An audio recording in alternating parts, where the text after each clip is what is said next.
Good afternoon, food management readers. Becky Schilling here with another edition of Food Management Live. I am so excited to be talking with Sandra Kemp today from Albuquerque Public Schools. Sandra, hi, how are you? Good, yourself? Doing well. I visited your district what feels like decades ago now. It does seem like a long time. It does. How have you guys been doing? Well, things have changed obviously since the springtime, but we're doing good. We've gotten accustomed to our new facility and stuff and moved in and getting going, and we're doing wonderful out here. Tell us about that new facility you just mentioned.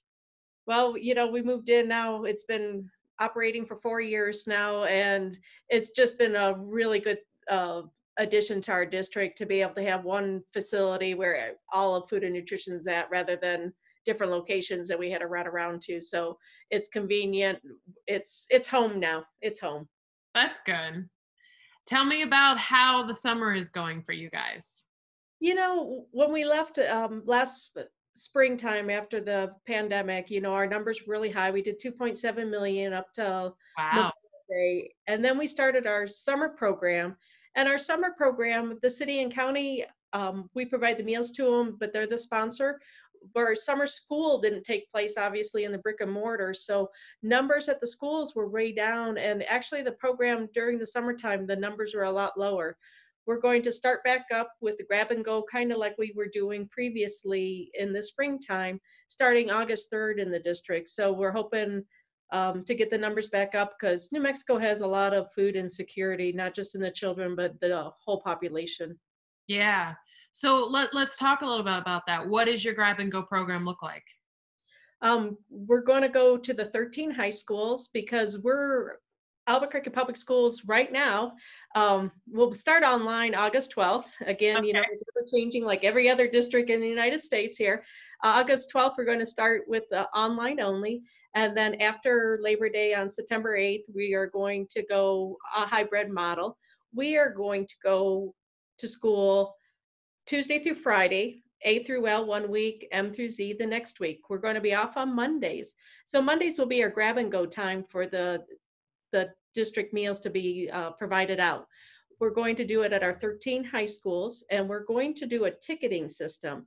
And the ticketing system will have the barcodes of the students on it, and we'll get the tickets out to the students. We'll have the barcodes, the student name, and the location of the student, and we'll have color coded tickets because we're going to provide breakfast, lunch, and then we'll have a third color ticket for those who will be tending childcare facilities where we'll also be dropping off meals. But those will be a daily meal where Monday's pickups will be a weekly's meal. We're going to provide breakfast out and they will be consuming their breakfast prior to them showing up at the school day at the school site. So we're still providing breakfast, but they'll be eating it at home no matter if they're virtual or not, because we want kids in routine. So if they're in a routine and eating breakfast, we wake up still at 7 o'clock or 6 o'clock, whatever time their time is, and they eat breakfast right away, and then they sit down and learn, whether it be in the brick and mortar building or at home. And for those students when they're in school, how are you providing meals? Where are they eating? That's a little tricky question. We would like to say it would be consistent across the district, but the problem is, we have some really old schools and we have some really new schools. And, with the variety of it, it's hard to say this is what we're going to do because there's some high schools, with thousands that have a larger cafeteria where previously, it was a smaller building and a very small cafeteria. So we're utilizing outdoor space because, we have mostly good weather here. Right now we're in monsoon season, but it only lasts a very short time. So we're hoping that we can have some of the outside seating areas available for students to sit at. So it's going to be kind of individualized. We do want the kids to come down to the cafeteria and get their food. Some schools will have to have it in the classroom as well as in the dining room, just for logistic and the number of students.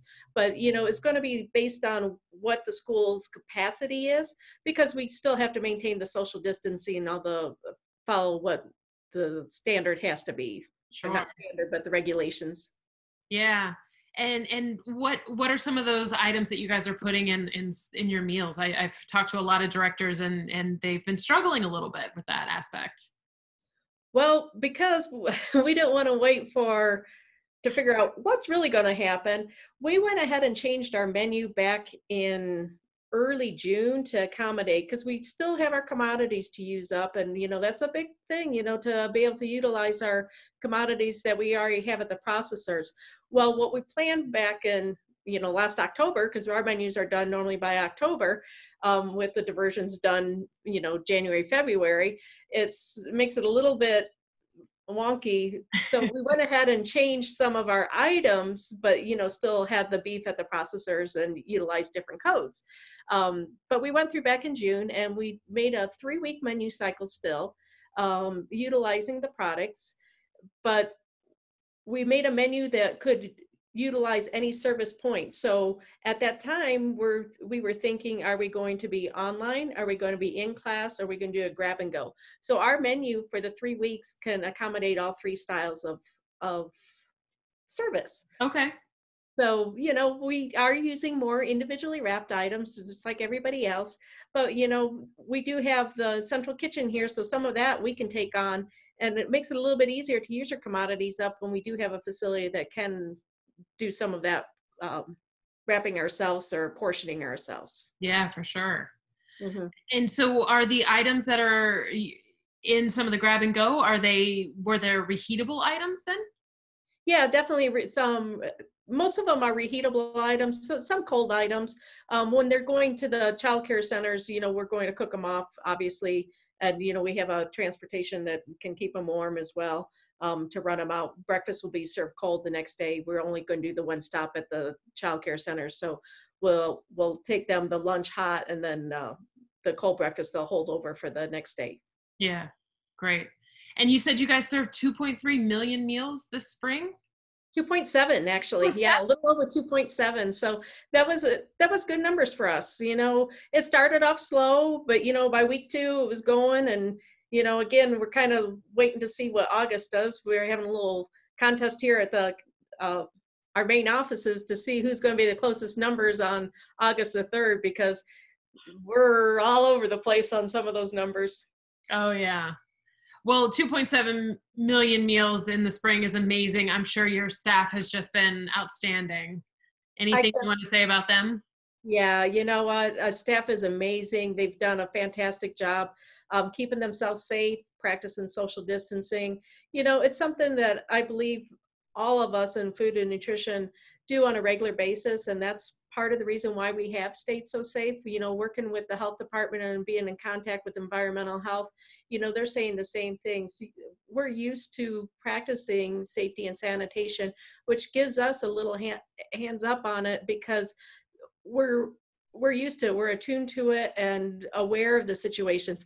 Now the mask was something different to get used to, and even putting barriers in the kitchen, so I had to act quickly. I didn't get plexiglass, and we just got plastic from the hardware store and hung it down on binder clips and fish line, but it works. And it is what it is. We made it work, and we improvise, and I think that's what we do. We did it back in the springtime, flipping a switch and going from one meal service plan to another, and we all make it work somehow. And the end results is we worry about the kids and we feed the kids and we take care of them.